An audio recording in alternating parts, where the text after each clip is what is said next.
Hello दोस्तों, आ गए हम अपने चैनल पर और यहाँ आओगे तो सिलेक्शन पाओगे। और आज से हम आपके लिए एक नया कोर्स लाए हैं जो कि वोकेबलरी का कोर्स है। जैसा कि मैंने अनाउंसमेंट करी थी, इससे पहले एक शॉर्ट्स डाला था इसका ही, ठीक है।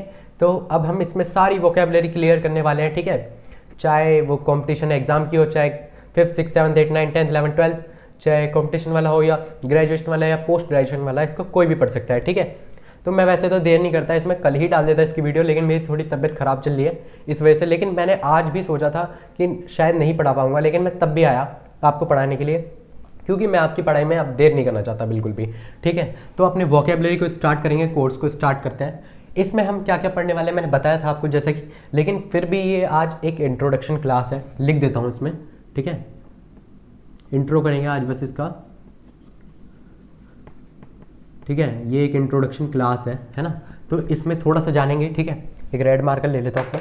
रेड मार्कर कहाँ है यार, ये रहा। तो इसमें क्या पढ़ेंगे हम, सिनोनिम्स, ठीक है। सिनोनिम्स जो होते हैं हमारे, है ना, सिनोनिम्स देखेंगे। ये जो होते हैं आपके, यानी इसका क्या मतलब होता है, इसमें क्या आता है, इसमें रहते हैं आपके सेम मीनिंग, यानी उसी चीज़ का सेम मीनिंग होता है ना, सेम मीनिंग। एंटोनिम्स भी होते हैं आपके, जो कि बताते हैं आपको अपोजिट मीनिंग बताते हैं। एंटोनिम जो होते हैं आपके, ये क्या बताते हैं, ये अपोजिट मीनिंग बताते हैं। क्या बताते हैं, अपोजिट मीनिंग, ठीक है। अगर आपको किसी चीज़ का सेम मीनिंग पता है ना, ठीक है, तो अपोजिट मीनिंग में तो आपको दिक्कत होगी नहीं, ठीक है। अपोजिट मीनिंग्स बताते हैं एंटोनिम्स जो होते हैं उसके, है ना। इसके बारे में आप जानोगे और आप जानोगे वन वर्ड सब्स्टिट्यूशन के बारे में जानोगे, ठीक है। ईडियम्स, फ्रेजेस के बारे में, इन सब के बारे में आप जानोगे। स्पेलिंग्स के बारे में जानोगे, स्पेलिंग करेक्शन ये आता है ना एग्जाम में, कई बार आपने देखा होगा। इसी तरीके की बहुत सी चीज़ें हैं, सब धीरे धीरे धीरे धीरे धीरे धीरे सब कवर करेंगे, ठीक है। टेंशन मत लेना बिल्कुल भी। तो चलो एग्जाम्पल से ही कुछ शुरुआत करते हैं, है ना। इंट्रोडक्शन है बस, तो बताना चाह रहा हूँ कि किस में किस तरीके की चीज़ आती हैं। सिनोनिम्स का जैसे एक एग्जाम्पल लूँ मैं आपको। अच्छा, सबसे पहले आप ये बताएंगे, सभी बच्चे लोग जितने भी हैं सभी पहले ये बताएंगे कि हार्ड क्या होता है और इजी क्या होता है। यानी हार्ड वर्ड क्या रहेगा आपके लिए या इजी वर्ड क्या होगा आपके लिए, बताओ, बता सकते हो। कुछ लोग हो सकता है कहेंगे कि जो बड़ा वर्ड लिखा होता है वो हार्ड होता है और जो छोटा होता है वो इजी होता है। ऐसा कंपलसरी नहीं है, ठीक है, ऐसा कंपलसरी नहीं है बिल्कुल भी। देखो मैं बताता हूँ हार्ड क्या होगा, ये इजी क्या होगा आपके लिए। जैसे एक मैंने एग्जाम्पल लिया आपका, जैसे एक मैंने एग्जाम्पल लिया आपका वेल, ठीक है। एक मैंने आपका लिया एब, ठीक है। और एक मैंने आपका एग्जाम्पल ले लिया ऑनर्स, ओके। अब मैं बताता हूँ जरा हार्ड क्या होगा, इजी क्या होगा। अब ये वर्ड है, ये लिखा है आपके लिए, ये लिखा है, ये लिखा है तो कहने को छोटे ही सही, छोटे छोटे हैं, लेकिन ये भी हार्ड हो सकते हैं बहुतों के लिए। और जिनको पता होगा उनके लिए नहीं है हार्ड। यानी पता होगा, क्या वर्ड निकल के आया, पता, नो। जिस बात को आप जानते हैं या जो चीज़ आपको पता है वो आपके लिए आसान है, और जो चीज़ आप सुनी पहली बार रहे हो, देखी पहली बार रहे हो, तो आपके लिए हार्ड होगी, है ना। ऐसे ही होता है ना, ठीक है। खैर वर्ड मीनिंग का तो ऐसा होता है कि इसमें तो आप जितना पढ़ोगे उतना कम है ना। कोई परफेक्ट हो ही नहीं पाता, मतलब इसको पढ़ते ही रहो पढ़ते ही रहो पढ़ते रहो, ठीक है। तो चलो आ जाता है, बाकी हो जाएगा। बाकी हम इस तरह पढ़ाएंगे आपको कि एग्जाम के पॉइंट ऑफ व्यू से आपके एक एक वर्ड मीनिंग क्लियर हो जाएगा और आपको काफ़ी कुछ सीखने को मिलेगा। तो चैनल पर बने रहें, ठीक है। अब चलो देखते हैं वेल का मतलब क्या है, ठीक है। वेल का सिनोनिम क्या हो सकता है, ठीक है। वेल का मतलब होता है हाइड, किसी भी चीज़ का छुपाना, है ना, छिपाना। इसको कंसील भी बोलते हैं। क्या बोलते हैं, कंसील भी। सिर्फ इंट्रोडक्शन क्लास है, ज़्यादा मत घबराओ, आज कुछ नहीं करने वाले हैं, बस एक इंट्रोडक्शन थोड़ा सा देख रहे हैं, ठीक है। यानी कि छुपाना होता है ना इसका मतलब, लो लिख भी देता हूँ आपके लिए यार, छुपाना, समझ रहे हो, ठीक है। एब क्या होता है, एब मीन्स होता है डिक्लाइन करना, ठीक है, समझ रहे हो, है ना। आई बात इतनी समझ में, डिक्लाइन आ रहा है नहीं, क्या लिखा है मैंने आप लोगों के लिए। मैं थोड़ा साफ साफ लिखने की कोशिश करता हूँ ताकि कुछ भी चीज़ ऐसी ना हो जो आपकी नज़र से बच जाए, ठीक है। डिक्लाइन, ठीक है। और ऑनर्स क्या होता है, ऑनर्स का मतलब होता है रेस्पॉन्सिबिलिटी। क्या होता है, रेस्पॉन्सिबिलिटी, ठीक है ना। ये आई बात समझ में आप लोगों को, ठीक है, आई इतनी बात समझ में, है ना, रेस्पॉन्सिबिलिटी। अब देखो ऑनर्स का मतलब है रेस्पॉन्सिबिलिटी। वैसे तो ऑनर्स एक छोटा सा वर्ड लग रहा था आपको, 4 अक्षरों का, ठीक है, 4 लेटर्स का, और रेस्पॉन्सिबिलिटी इतना बड़ा वर्ड है। लेकिन रेस्पॉन्सिबिलिटी का आपको मतलब पता है, लेकिन ऑनर्स का नहीं पता। जबकि ऑनर्स छोटा है, रेस्पॉन्सिबिलिटी इतना बड़ा वर्ड आपको पता है, क्योंकि इसको आप जानते हो। इससे आपका कई बार इससे मुकाबला हुआ है ना। इसको कई बार आपने देखा है, लेकिन इसको आप शायद पहली बार देख रहे हो, तो इस वजह से आपको हार्ड लग रहा हो। समझ रहे हो, जिस चीज़ को आप जानते हो वो चीज़ आपके लिए आसान है, जिसको आप नहीं जानते वो हार्ड हो जाती है। आया समझ में? चलो जी, कोई दिक्कत नहीं है, सारा डर खत्म करने वाले हैं, ठीक है। और अगर मैं इसी का अपोजिट बोल दूं, ठीक है, यानी एंटोनियम बोल दूं, तो एंटोनियम क्या हो जाएगा, जैसे अनवील हो गया, है ना, अनवेल हो गया, है ना, इसी तरीके के कुछ हो जाते हैं, ठीक है। अभी बताता हूँ एंटोनियम्स के बारे में, थोड़ा सा हल्का हल्का इंट्रोडक्शन ले रहा है सबका, बाकी टेंशन न लेना, इतने बढ़िया से पढ़ाने वाला हूँ ना आपके लिए, इतने बढ़िया से आपको सब कराने वाला हूँ, मज़ा आ जाएगा पढ़ते ही।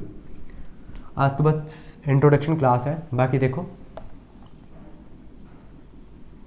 एंटोनिम्स जो होते हैं आपके, है ना, यानी अपोजिट वर्ड को बताते हैं, यानी अपोजिट मीनिंग को बताते हैं उसके।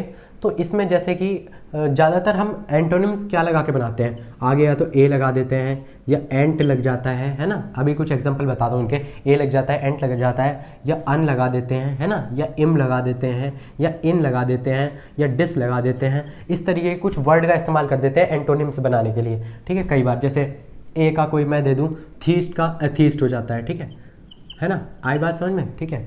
थीस्ट का क्या हो जाता है, एथीस्ट हो जाता है, ठीक है। एंट का एंटीबॉडीज हो गया, है ना, या फिर कुछ भी हो गया एंट से लेके, जैसे कि एंटीबायोटिक हो गया, है ना, इस तरीके का, है ना। एंटीवायरस हो गया, ये तो कई बार आपने सुना होगा, है ना। एंटीबॉडीज लिख देता हूँ, ठीक है, एंटीबॉडीज ये हो गया आपका। अन से हो गया आपका, जैसे अन से अनऑर्गेनाइज ले लो, है ना, ऑर्गेनाइज का अपोजिट अनऑर्गेनाइज, ठीक है। इम से हो गया आपका इम्पॉसिबल मान लो, ठीक है, इम्पॉसिबल, यम पॉसिबल इम्पॉसिबल, ठीक है। अब देखो इन से क्या हो गया आपका, इनक्रेडिबल, है ना, इनक्रेडिबल, इनक्रेडिबल भी तो होता है ना, ठीक है, क्रेडिबल का इनक्रेडिबल कर दिया। डिस से डिसएडवांटेज हो गया, है ना, डिसएडवांटेज, ठीक है, डिसएडवांटेज, एडवांटेज का डिसएडवांटेज, समझे आप, इतनी बात समझ में आई, ठीक है। ये हो गया एंटोनिम्स वर्ड, ठीक है, हल्का सा इंट्रोडक्शन है, यानी उनका अपोजिट हो जाना, समझ रहे हो, अपोजिट मीनिंग देते हैं एंटोनिम्स। अब वन वर्ड सब्स्टिट्यूशन क्या होते हैं, ये होते हैं आपके, पहली बात तो सब्स्टिट्यूशन, सब्स्टिट्यूट करना। सब्स्टिट्यूट करना मतलब होता है किसी चीज़ की जगह किसी और चीज़ को सब्स्टिट्यूट कर देना, यानी उसको हटा करके दूसरी चीज़ को लगा देना, समझ रहे हो। यानी पूरे सेंटेंस को इसमें क्या करते हैं हम, वन वर्ड सब्स्टिट्यूशन, यानी पूरे सेंटेंस को एक छोटे से वर्ड में चेंज कर देते हैं। आई बात समझ में, ठीक है। तो लिखते हैं वन वर्ड सब्स्टिट्यूशन पढ़ेंगे हम, ठीक है, शॉर्ट में लिख दिया है मैंने, वन वर्ड सब्स्टिट्यूशन पढ़ेंगे, ठीक है। तो इसका जैसे मैंने एक एग्जांपल लिया आपको, बहुत ही कॉमन सा है, जैसे कि a person who believes in God, ठीक है, a person who believes in God, ठीक है, जो भगवान में आस्था रखता हो, वो कौन होता है, आस्तिक होता है, ठीक है, यानी कि इसको क्या हो जाएगा, थीस्ट, क्या होता है वो आपका, थीस्ट, ठीक है। जो भगवान में आस्था रखता है वो क्या होता है आपका, थीस्ट। आई बात इतनी समझ में, ठीक है। और अगर मैं बोल दूं, इसी का अपोजिट बोल दूं, है ना, one who doesn't believe in God, ठीक है, डज नॉट बिलीव, ठीक है, does not believe in God, ठीक है, जो भगवान में आस्था ना रखे वो एथिस्ट। समझ में आई इतनी बात आपको, ठीक है। उम्मीद है इतनी बात आप लोगों को अच्छे से समझ में आ गई होगी, ठीक है, कुछ रहा तो नहीं, है ना, ठीक है, आ गया इतनी बात समझ में। चलो जी, चलो आया। वन वर्ड सब्स्टिट्यूशन क्या होता है, यानी एक पूरे वर्ड को हम हटा करके एक छोटा वर्ड लिख दे रहे हैं, ठीक है, मतलब एक पूरे सेंटेंस को हटा करके एक छोटा सा वर्ड लिख दिया हमने, ठीक है। ऐसे एक पूरे सेंटेंस को हटा करके एक छोटा सा वर्ड लिख दिया। आया इतना समझ में, कुछ था इसमें, कुछ भी तो नहीं था ना, बस। चलो जी, वन वर्ड सब्स्टिट्यूशन देख लिया। अब देखो चलो हम पढ़ेंगे ईडियम्स एंड फ्रेजेस। ईडियम्स और फ्रेज क्या होते हैं, ठीक है, इनके बारे में पढ़ेंगे, यानी कि मुहावरे और अलोक्तियाँ, इनको हिंदी में कह देते हैं, ठीक है। तो लिखते हैं जरा, ईडियम्स और फ्रेज का कुछ एग्जांपल ले लेते हैं ना। ये क्या लिखते हैं मैंने, डस्टर,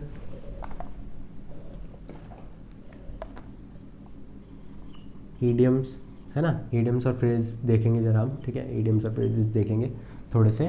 तो इसमें जैसे कि आ जाता है मुहावरे और अलोक्तियाँ होती हैं, जैसे कि जैसे किसी भी बात को डायरेक्ट ना कह करके इनडायरेक्टली बोल दें, है ना, डायरेक्ट की जगह इनडायरेक्टली बोल देना। जैसे कि मैंने बोला कोई भी भैंस के आगे बीन बजाना, ऐसे बोल देते हैं ना। और जैसे बोला हमने छुपा रुस्तम बोल दिया किसी को, ठीक है।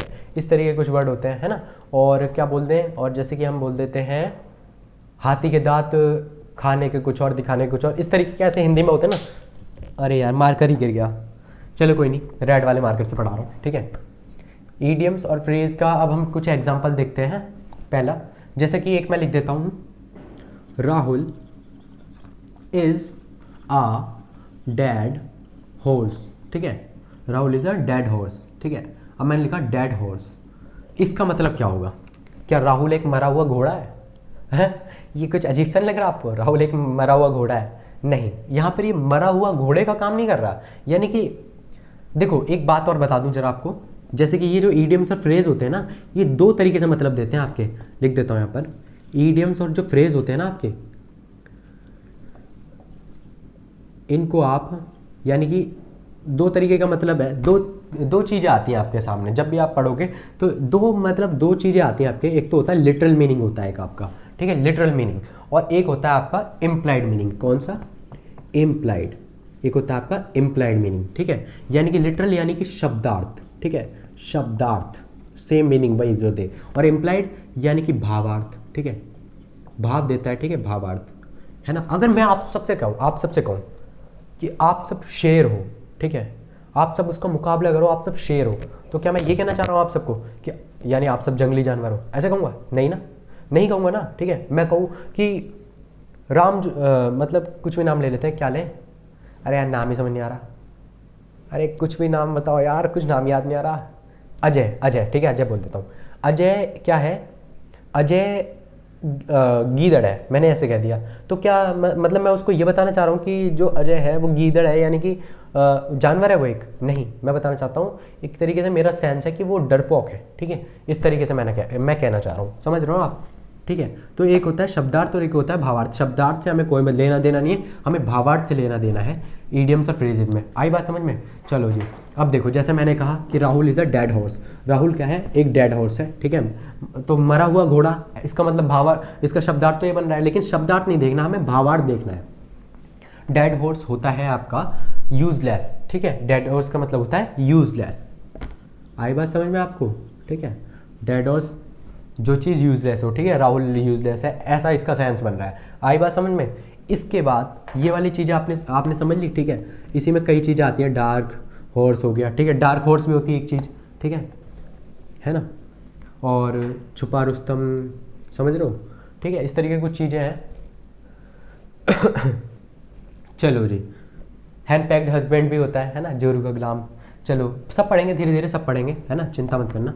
अब एक हम ले लेते हैं, और एक चीज़ हम पढ़ने वाले हैं इसमें, स्पेलिंग्स के बारे में देखेंगे हम जरा, स्पेलिंग्स, ठीक है, इसके बारे में हम थोड़ा सा पढ़ेंगे, ठीक है। स्पेलिंग्स जैसे आपको मैंने कहा, पता है इसमें स्पेलिंग में बड़ी दिक्कत होती है हमें। जैसे हमें लिखा थीफ लिखा है, ये सही है या फिर ये सही है?